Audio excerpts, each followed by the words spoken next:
आपका स्वागत है। चलिए नजर डालते हैं आज की हेडलाइंस पर। उधारी के बाद महिला को जातिगत गालियां और मिली धमकी।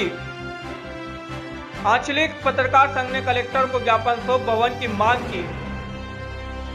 सरपंच ने उप सरपंच पर आरोप लगाते हुए कलेक्टर को ज्ञापन सौंपा। कोटवारों ने असुविधाओं को लेकर कलेक्टर को मुख्यमंत्री के नाम ज्ञापन सौंपा। जयसिंहपुरा के ग्रामीणों ने सामुदायिक भवन गांव में बनने की रखी मांग। नीमच पहुंचे आईजी उमेश जोगा ने त्योहारों के दौरान शांति बनाए रखने के निर्देश दिए। चलिए बढ़ते हैं खबरों की ओर। ज्ञानोदय विश्वविद्यालय के उमंग 2025 का आज से भव्य शुभारंभ हुआ। मुख्य अतिथि के रूप में जेके सीमेंट के प्रेसिडेंट मनीष तोष्णीवाल पहुंचे। कार्यक्रम में ज्ञानोदय के छात्र छात्राओं ने कई प्रकार की सांस्कृतिक प्रस्तुतियां प्रस्तुत। आज से ज्ञानोदय विश्वविद्यालय में उमंग 2025 का भव्य शुभारंभ हो गया।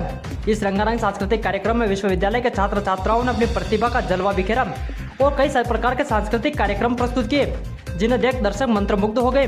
कार्यक्रम में विशेष अतिथि के रूप में विश्वविद्यालय आयोग के सदस्य विश्वास चौहान, जेके सीमेंट के प्रेसिडेंट मनीष तोष्णीवाल और इंदौर से आए द्वारका प्रसाद चौरसिया ने शिरकत की और छात्र छात्राओं को संबोधित कर उनका उत्साहवर्धन किया। कार्यक्रम की शुरुआत गणेश वंदना से हुई। वहीं मंचासीन अतिथियों को ज्ञानोदय ग्रुप ऑफ इंस्टीट्यूट की ओर से स्मृति चिन्ह भेंट किए गए।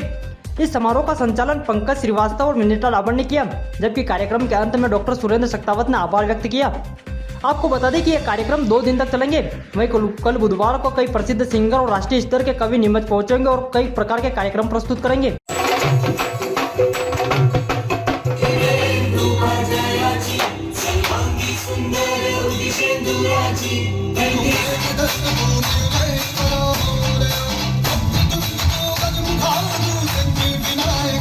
विघ्न हरता सहस्र भक्त जन का, तू एक करता धरता है द्वेष मुक्त मन वो तू।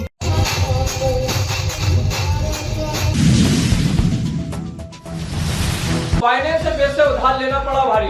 पूजा फाइनेंस से उधार लेने के बाद महिला को जातिगत गालियां और जान से मारने की धमकी मिली। सुनीता जाटव ने 1.5 लाख रुपए चुकाने पर भी अतिरिक्त पैसे की मांग करने का आरोप लगाया। अब महिला ने कलेक्टर से न्याय की मांग की।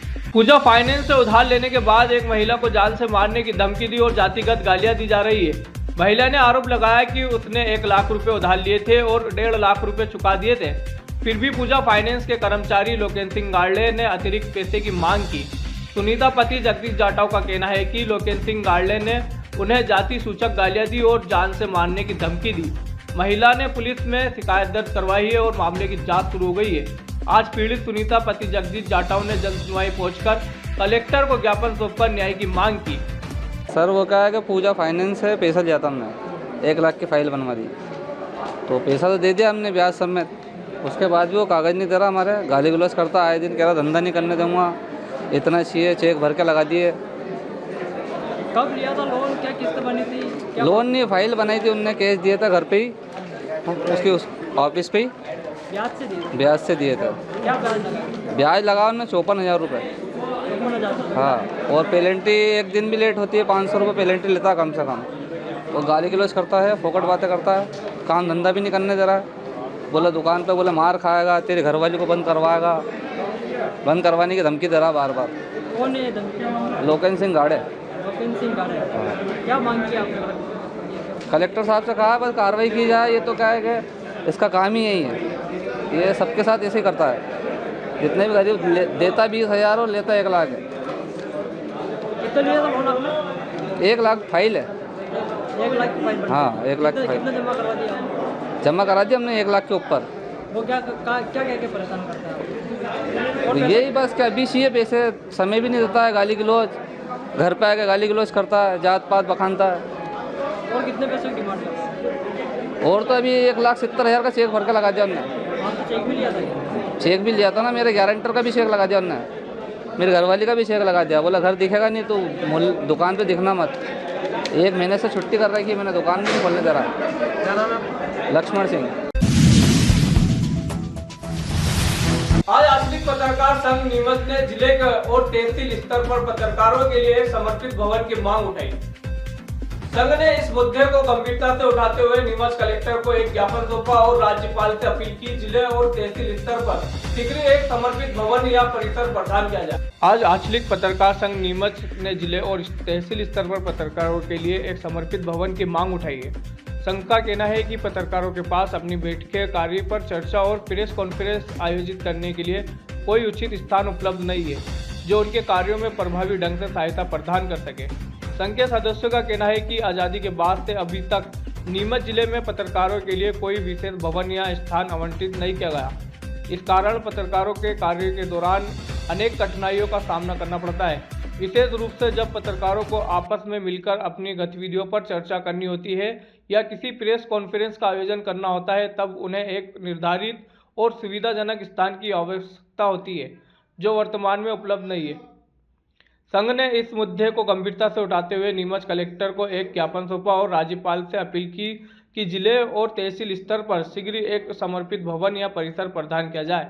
आंचलिक पत्रकार संघ की ओर से लगातार पत्रकारों के साथ जो अभद्र व्यवहार और दुर्व्यवहार किए जा रहे हैं और देश में अलग अलग राज्यों में और अपने मध्य प्रदेश में भी ऐसी कई घटनाएं हुई हैं जो पत्रकारों की हत्या कर दी गई है, उसको लेकर ज्ञापन दिया है। अभी वर्तमान में शनिवार को 9 तारीख को 8 तारीख को जो वहाँ पे अपने दिल्ली के पास में दिल्ली राजमार्ग में वहाँ पर एक पत्रकार की गोली मारकर हत्या कर दी गई थी।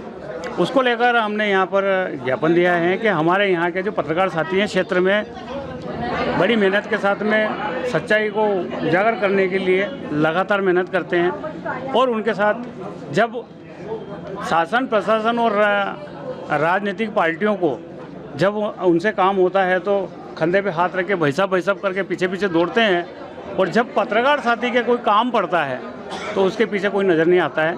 तो उसको लेकर हमने यहाँ पे ज्ञापन दिया है। दूसरा एक और जो समस्या है हमारी कि ज़िले में और तहसील स्तर पर कहीं पर भी पत्रकारों के बैठने के लिए पत्रकार भवन नहीं है। तो हमने राज्यपाल महोदय से मांग की है कि हमें हमारे जिले स्तर तहसील स्तर पर सभी पत्रकारों के लिए बैठने के लिए पत्रकार भवन दे।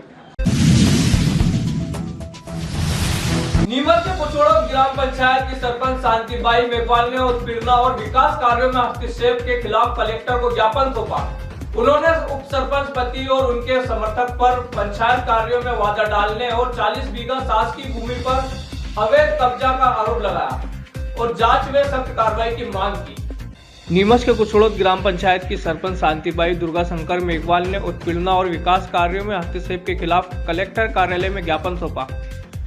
उन्होंने उप सरपंच पति और उनके समर्थक पर पंचायत कार्यों में विघ्न डालने, कर्मचारियों पर दबाव बनाने और ग्राम सभा की बैठकों में रुकावट डालने के आरोप लगाए। शांतिबाई ने यह भी दावा किया कि उप सरपंच पति के परिवार ने 40 बीघा शासकीय भूमि पर अवैध कब्जा कर लिया है और सरपंच के पद से हटाकर कब्जा करना चाहते हैं। उन्होंने प्रशासन से जांच की सख्त कार्रवाई की मांग की है। ग्राम पंचायत कुछड़ो से आए हैं और सरपंच प्रतिनिधि दुर्गा शंकर मेघवाल, ये मेरी धर्मपत्नी जी सरपंच है। हम जनसुनवा में आए थे, वहाँ गांव के कुछ दबंग लोग जो है मेरे को बहुत परेशान कर रहे हैं। मेरी घरवाली जो सरपंच है उनको बहुत परेशान कर रहे हैं। ग्राम सभाएं नहीं होने देते हैं, पंचों को धमकाते हैं और बहुत परेशान कर रहे हैं, काम नहीं करने दे रहे हैं। जहाँ कहीं भी कुछ भी विकास का काम करने के जाते हैं सरपंच साहब तो उनको धमकाते हैं और परेशान करते हैं। जिसमें देवीलाल गुजर जो गुजर समाज से है, एक अमृतराम गायरी, एक सूरज सिंह चौहान जो पूर्व सरपंच है और एक राजमल लोहार जो कि वहाँ का पंच है। ये सब मिलकर के बार बार जान से मारने की धमकी देते हैं, परेशान करते हैं और ना विकास के काम करने दे रहे हैं ना कुछ हो रहा है। दूसरी बात ये है कि ये दलित महिला है और बार बार ये लोग आकर के कहते हैं तुझे पंचायत में आने की आवश्यकता नहीं है क्योंकि तुम चमाटी जात हो और तुम लोगों को यहाँ आने की कोई ज़रूरत नहीं, हम लोग संभाल लेंगे। क्योंकि उसमें एक सूरज सिंह चौहान जो है वो एक पूर्व सरपंच है, जो उसने पूर्व सरपंच जो नवलगिरी गोस्वामी के साथ भी उसने मारपीट करी थी, उसको भी ढंग से काम नहीं करने दिया था।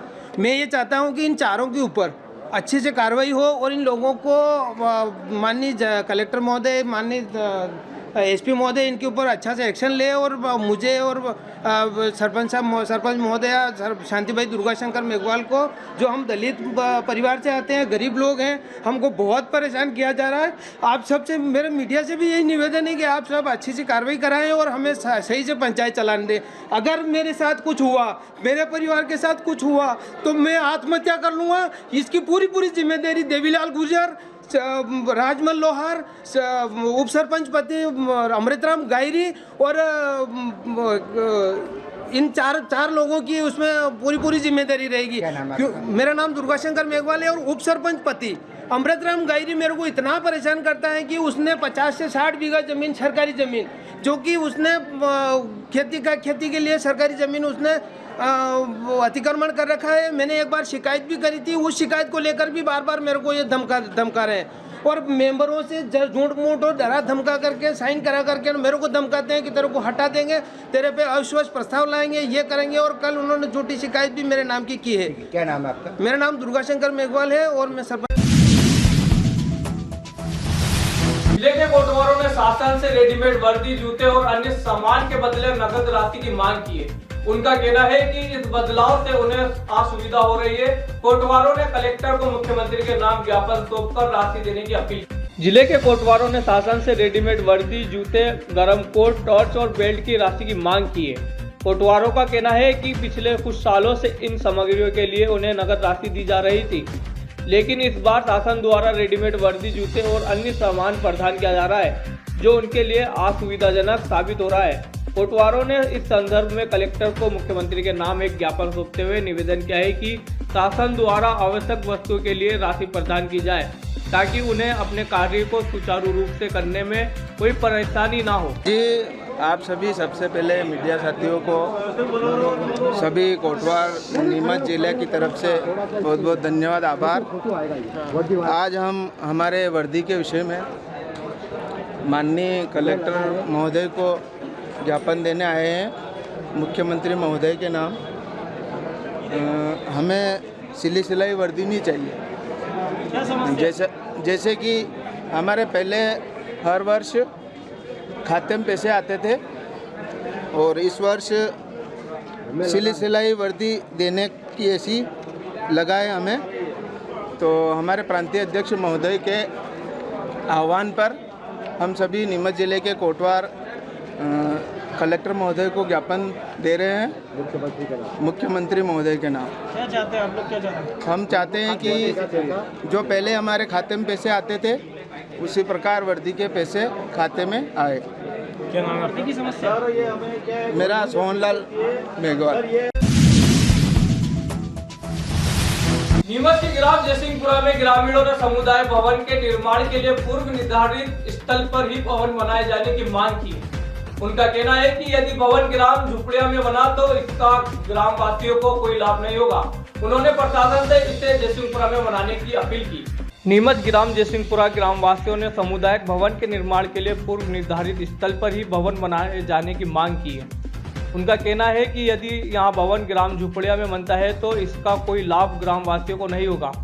ग्राम वासियों का मानना है कि सामुदायिक भवन को ग्राम जयसिंहपुरा के माताजी के मंदिर के पीछे ही बनना चाहिए, जैसा पहले तय किया गया था, ताकि सभी ग्रामवासी इसका उपयोग कर सके।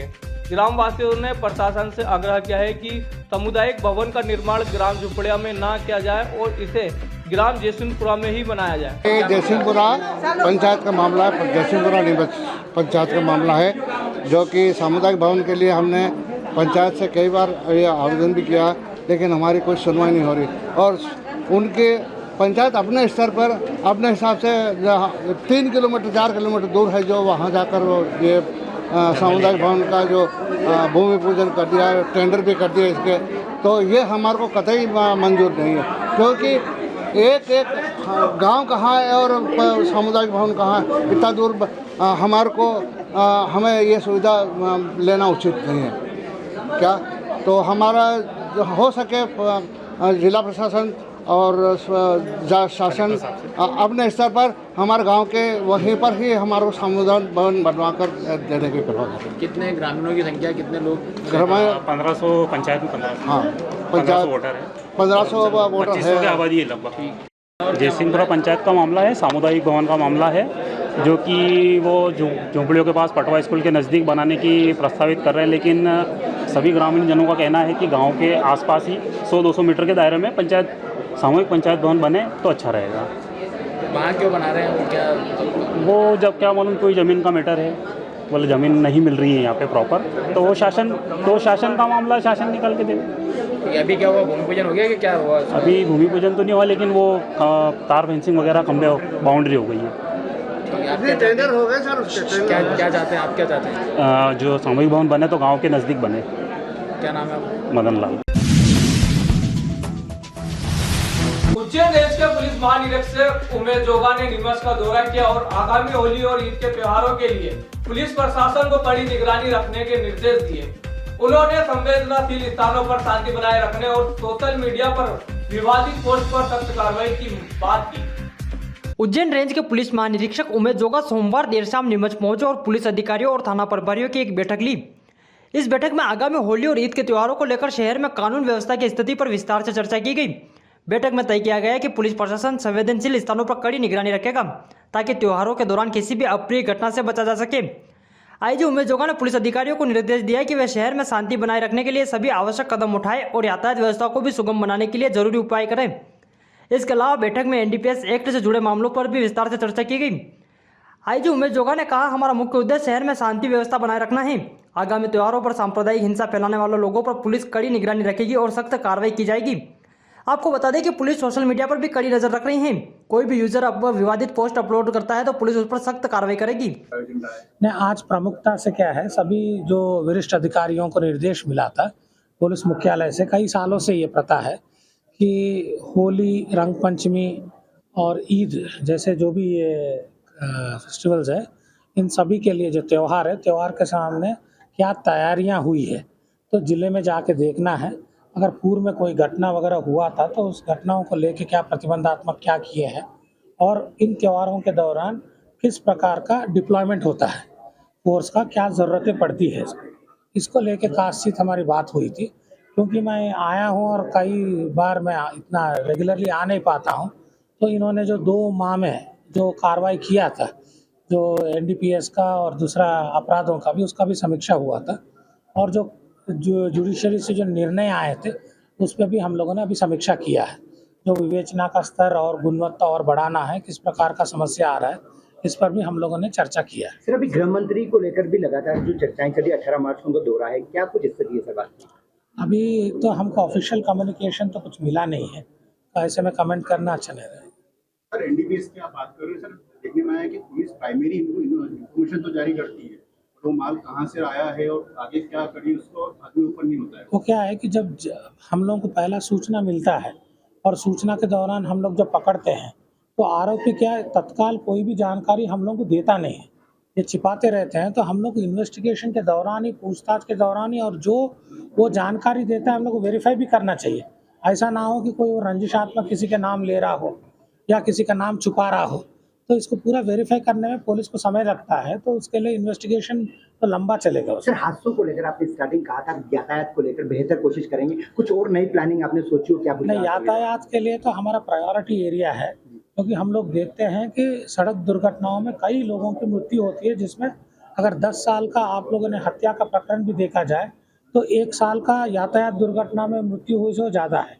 तो इसको लेके हम लोग जनवरी से काफ़ी प्रयास कर रहे हैं। इसमें एक की जागरूकता लाना है, क्योंकि जो व्यक्ति वाहन चलाता है अगर वो संतुलित टाइप के वाहन नहीं चलाएगा तो फिर इसमें होगा। हमने देखा चलानी कार्रवाई हम लोगों ने खूब कर लिया है, उसके बावजूद इसमें कोई ज़्यादा उतना अपेक्षित चेंज नहीं आ रहा है। तो अभी हम लोगों ने अवेयरनेस कैंपेन चालू किया है कि शराब पी के वाहन, जनरल पुलिस के पास तो एक ही निर्देश है, जो भी आम जनता थाने के पास आता है उनको समस्या लेके आते हैं तो उसको सहानुभूतिपूर्वक सुनना चाहिए, जितना जल्दी हो सके उसका समस्या का हल ढूंढने में प्रयास करना चाहिए।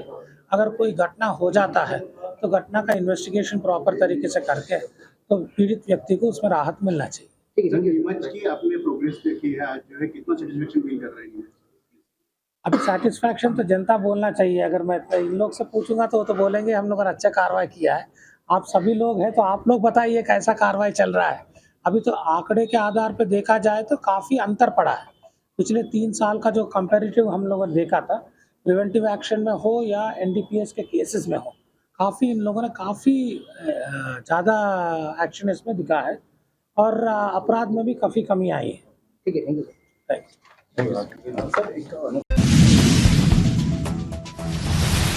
चलते चलते नजर डालते आज की हेडलाइंस पर। उधारी के बाद महिला को जातिगत गालियां और मिली धमकी। आंचलिक पत्रकार संघ ने कलेक्टर को ज्ञापन सौंप भवन की मांग की। सरपंच ने उप सरपंच पर आरोप लगाते हुए कलेक्टर को ज्ञापन सौंपा। कोटवारों ने असुविधाओं को लेकर कलेक्टर को मुख्यमंत्री के नाम ज्ञापन सौंपा। जयसिंहपुरा के ग्रामीणों ने सामुदायिक भवन गांव में बनने की रखी मांग। नीमच पहुंचे आईजी उमेश जोगा ने त्योहारों के दौरान शांति बनाए रखने के निर्देश दिए। तो यहाँ थी दिन भर की खबरें। इजाजत दीजिए राजा कुरैशी को और आप देखते रहिए नीमच टुडे न्यूज।